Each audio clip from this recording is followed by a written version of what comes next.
Assalamualaikum warahmatullahi wabarakatuh. Alhamdulillah wa syukurillah, eh, kita masih diperkenankan oleh Allah Subhanahu wa taala untuk melanjutkan tugas kita, yaitu melaksanakan perkuliahan. Meskipun untuk waktu ini dan mungkin untuk waktu-waktu yang akan datang kita tidak bisa melaksanakan tatap muka di kelas, akan tetapi perkuliahan masih tetap harus kita lanjutkan karena itu sudah menjadi kewajiban kita. Kita berdoa semoga kita senantiasa diberikan kesehatan, keselamatan dari segala macam penyakit, dari segala macam virus. Semoga kita bisa terus untuk melanjutkan aktivitas kita. Oke. Sebagaimana sudah saya sampaikan di WA Group, bahwa perkuliahan kita akan dilakukan dengan cara daring atau kuliah dalam jaringan. Ini merupakan penjelasan dari saya terkait dengan materi yang akan kita pelajari hari ini. Kita kali ini berada di pertemuan ketiga yang akan membahas tentang konsep pendidikan agama Islam. Jadi begini, para ahli itu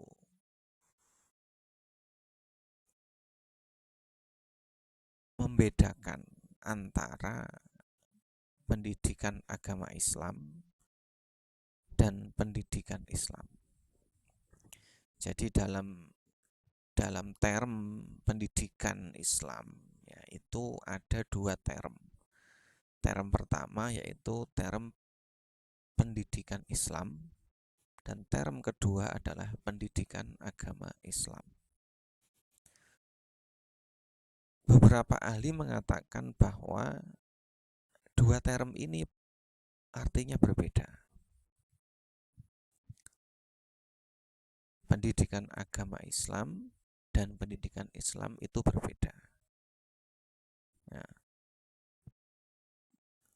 tetapi sebagian yang lain, sebagian ahli mengatakan bahwa dua term ini sama.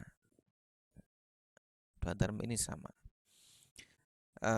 Saya akan jelaskan sedikit tentang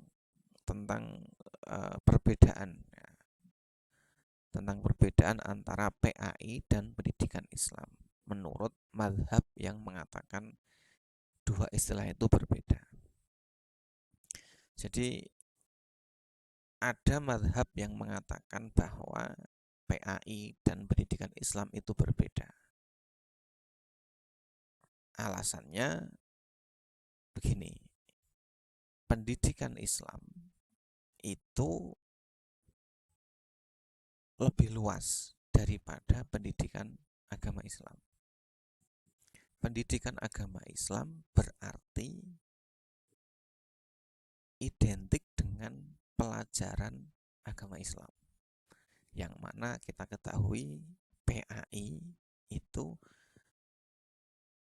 mencakup 4 mata pelajaran, yaitu akidah akhlak, Quran hadis, fikih dan SKI.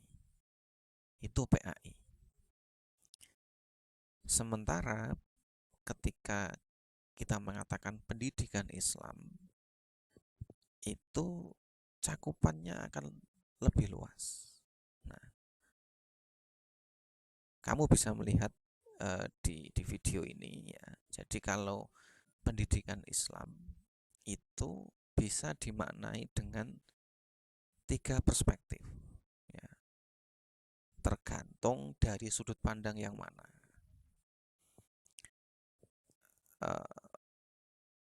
Yang pertama, pendidikan Islam bisa dimaknai dengan pendidikan menurut Islam. Artinya bahwa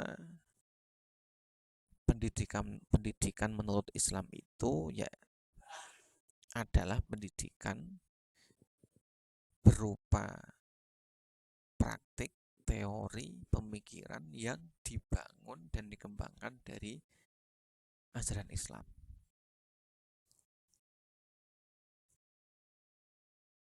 Bisa dimaknai, yang kedua, bisa dimaknai sebagai pendidikan dalam Islam. Kalau dimaknai dengan perspektif yang kedua, berarti bisa dikatakan bahwa pendidikan Islam itu adalah proses atau praktik penyelenggaraan pendidikan Islam. Nah, ketika bicara proses, maka cakupannya banyak sekali, ya. Jadi bisa mencakup kurikulum, kemudian lembaga, sumber daya manusia, sumber belajar, dan lain sebagainya. Itu ketika bicara proses. Nah, makna yang ketiga yaitu pendidikan Islam dalam arti pendidikan keislaman atau pendidikan agama Islam. Nah, ini PAI di sini. Jadi PAI masuk di sini. Pendidikan agama Islam berarti upaya untuk mendidik atau membelajarkan agama Islam. Begitu. Jadi kesimpulannya bahwa PAI itu bagian kecil dari pendidikan Islam. Nah, ini perlu dipahami. Jadi ketika kita membicarakan pendidikan Islam, ya, itu jangkauannya luas sekali. Karena bisa dimaknai tergantung sudut pandang yang kita pakai. Bisa berarti pendidikan dalam Islam, bisa berarti pendidikan menurut Islam, bisa berarti pendidikan keislaman.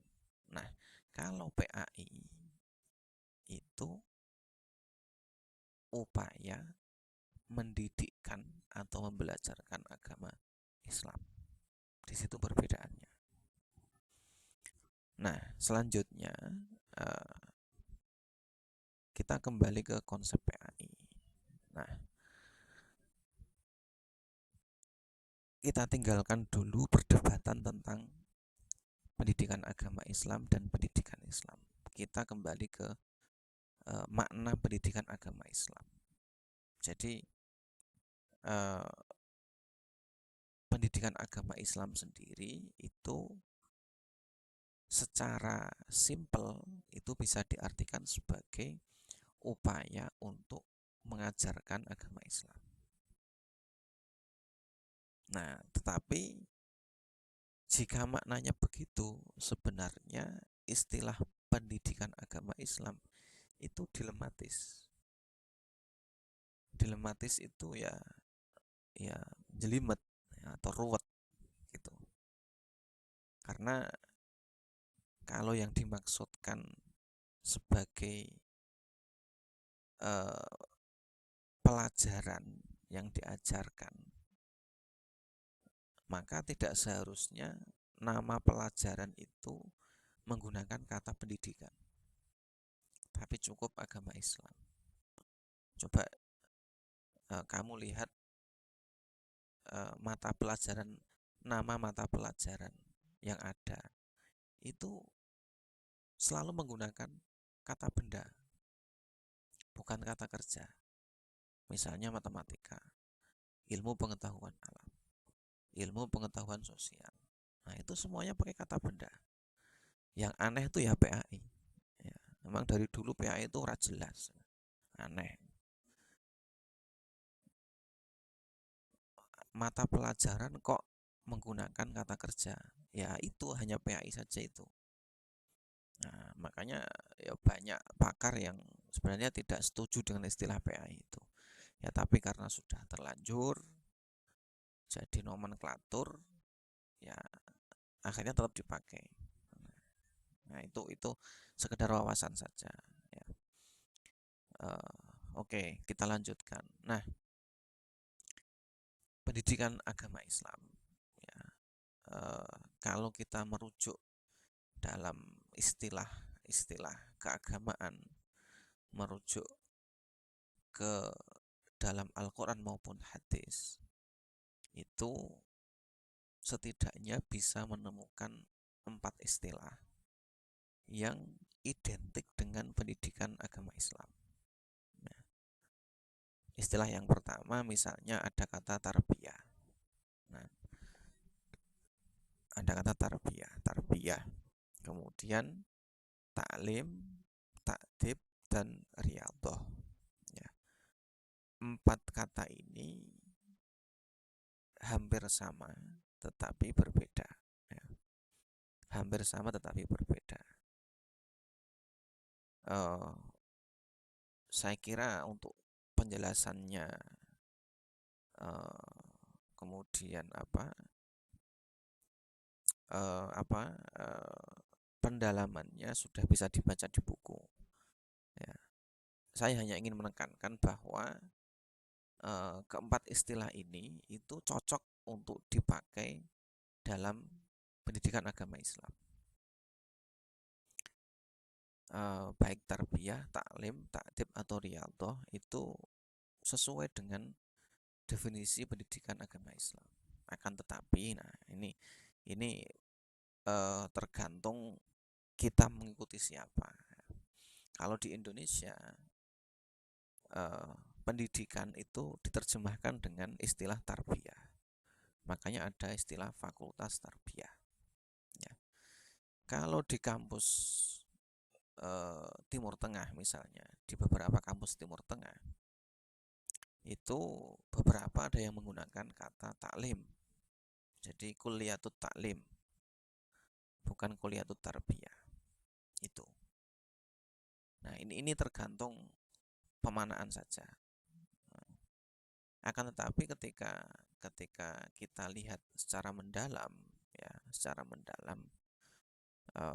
sebenarnya dari keempat istilah itu ya, saya lebih sreg sebenarnya ketika pendidikan itu menggunakan istilah takdib. Nah, kenapa? Karena tarbiyah itu lebih tepatnya itu maknanya itu mengasuh. Jadi kalau kamu pernah berdoa, kalau kamu berdoa mendoakan orang tua itu kan, kama robbayani shaghira. Tarbiyah itu dari kata robba yurabbi yang artinya mengasuh, memelihara.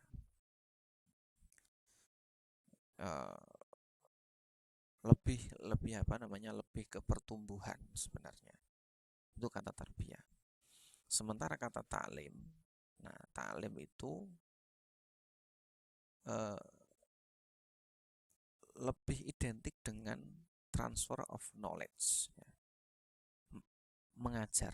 Taklim itu artinya mengajar. Lebih cenderung maknanya pengajaran, bukan pendidikan. Nah, sementara riyadhah itu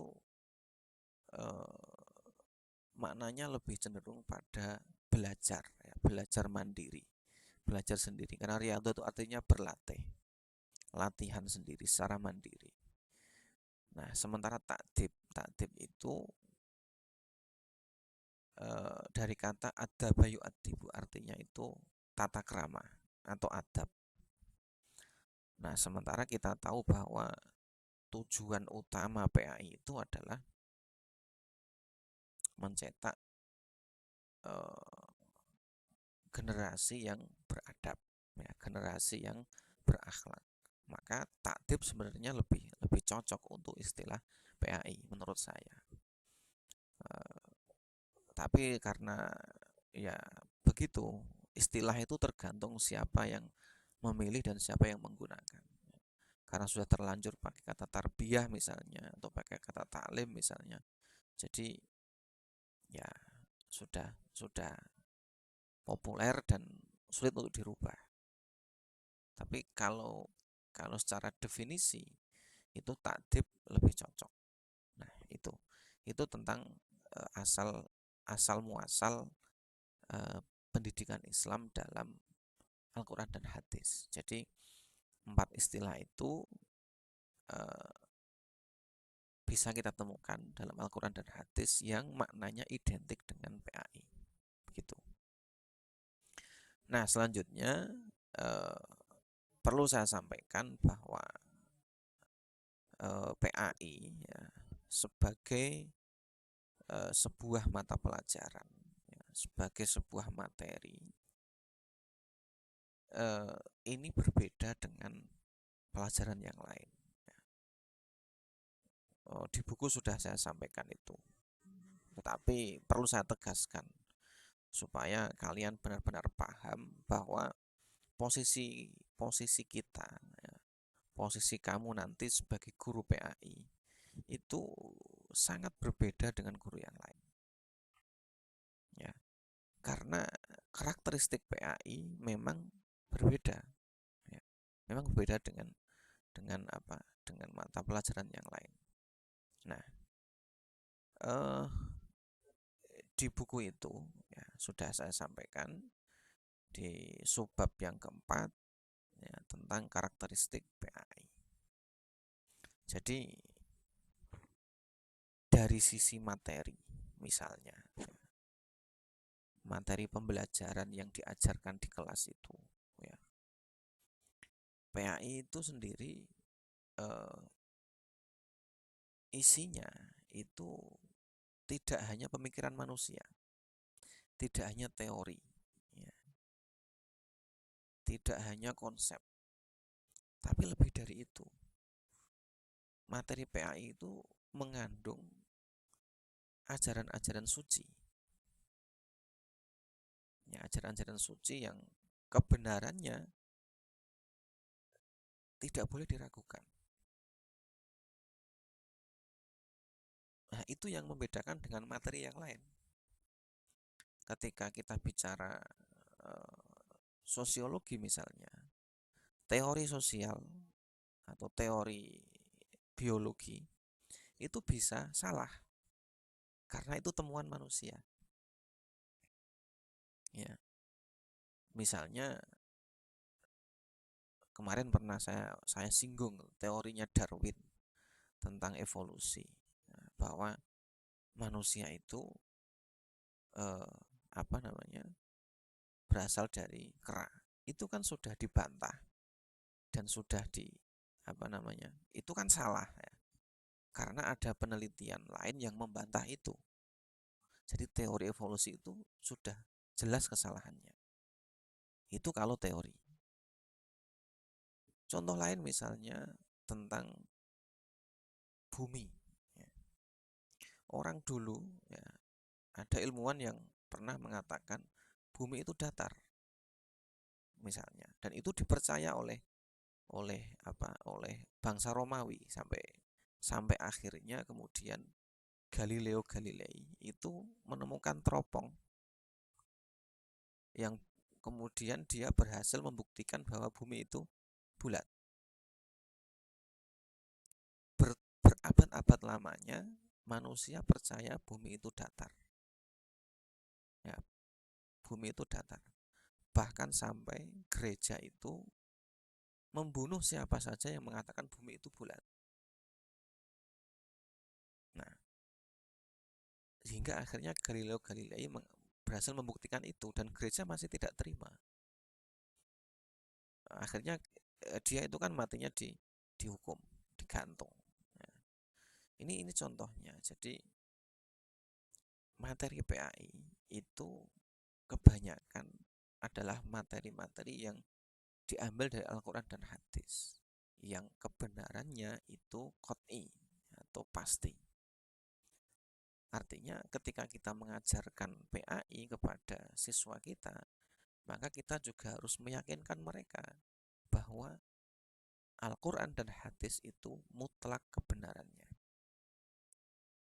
Nah, berbeda ketika mengajarkan matematika misalnya atau eh, sosiologi misalnya. Suatu teori dalam sosiologi bisa saja salah, tidak selalu benar. Karena ketika ada teori lain yang membantah itu, maka jelas teori itu salah.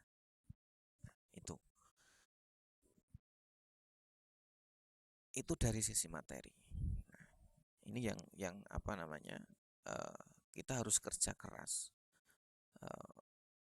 untuk menyampaikan nilai-nilai ajaran Islam itu kepada siswa kita, memantapkan keyakinan mereka terhadap kebenaran ajaran Islam, bahwa Islam itu ajaran yang benar kepada siswa kita, yang kebenarannya tidak boleh diragukan. Nah, itu berbeda dengan mata pelajaran lain. Selanjutnya, dari sisi tujuan pembelajaran. Nah, mata pelajaran yang lain, misalnya ekonomi misalnya, nah, itu dimensinya itu hanya dimensi duniawi.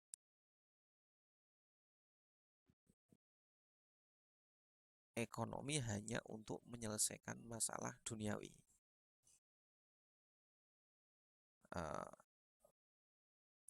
Kalaupun mengandung unsur ukhrawi atau akhirat, itu harus dihubungkan dengan ilmu yang lain. Itu misalnya. Tetapi PAI itu urusannya tidak hanya dunia, tapi akhirat juga. Urusannya tidak hanya dunia, tapi juga akhirat. Karena tujuan PAI itu mengantarkan manusia untuk mencapai kebahagiaan dunia dan akhirat lewat pendidikan. Nah, itu makanya saya sering sampaikan. Jadi guru PAI itu tugasnya, tanggung jawabnya itu dunia akhirat.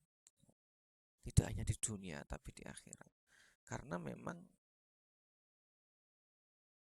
PAI tidak hanya mengajak manusia atau mengajarkan ajaran-ajaran yang duniawi, tapi juga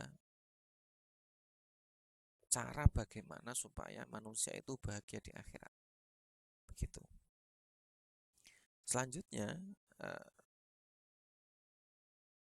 dari sisi tujuan pembelajaran, kalau kita perhatikan, kita dekati dari teorinya Benjamin S. Bloom, itu ada 3.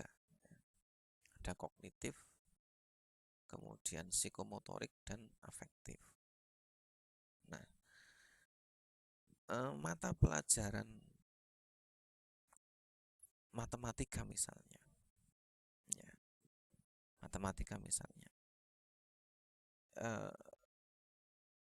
lebih dominan pada tujuan pembelajaran dalam ranah kognitif. Karena tidak mungkin misalnya matematika itu menghayati rumus matematika, itu tidak mungkin. Jadi tujuan pembelajaran matematika itu ya memahami konsep matematika, menguasai rumus matematika, kemudian mampu mempraktekkan rumus matematika. Tidak perlu sampai menghayati rumus matematika. Tapi kalau PAI itu 3-tiganya, kognitif, psikomotorik, afektif, itu harus kena semua. Jadi misalnya siswa harus paham sholat, harus mampu mempraktekkan sholat, dan yang paling penting siswa harus mampu menghayati makna sholat. Nah, itu tidak bisa ditemukan di matematika. nggak ada misalnya murid siswa mampu menghayati rumus matematika, nggak ada itu. Tapi kalau siswa mampu menghayati makna sholat, nah itu harus. Nah ini ini tantangan kita sebagai guru PAI. Makanya beban guru PAI itu lebih berat ya daripada guru-guru yang lain ya, karena ada tuntutan bahwa kita harus mampu menginternalisasikan, menanamkan nilai-nilai agama Islam itu kepada hati, pikiran, jiwa siswa kita. Yang itu tidak mungkin dilakukan oleh guru lain. Ya, tidak ada dalam mata pelajaran lain. Gitu. Nah, itu secara garis besar ya, karakteristik PAI jika dikomparasikan dengan mata pelajaran lain. Nah, yang terakhir, nah ini nanti nyambung dengan pertemuan yang akan datang. Soal guru PAI. Ya. Jadi guru PAI itu juga saya yakin akan berbeda dengan guru yang lain. Karena ketika kamu sudah jadi guru PAI, maka orang akan memandang kamu bahwa kamu itu pintar agama. Ya. Tidak hanya muridmu yang memandang itu, tapi juga orang lain, masyarakat. Pasti akan memandang kamu bahwa kamu itu ahli agama, pintar agama. Dan itu membawa konsekuensi tersendiri ketika kamu dianggap ahli agama dan ternyata misalnya ada perilaku, ada perbuatan yang tidak sesuai dengan agama, maka nanti akan jadi sorotan orang, akan jadi perbincangan orang. Nah, maka jadi guru PAI itu tidak bisa sembarangan. Tidak bisa sembarangan. Dulu pernah saya contohkan misalnya,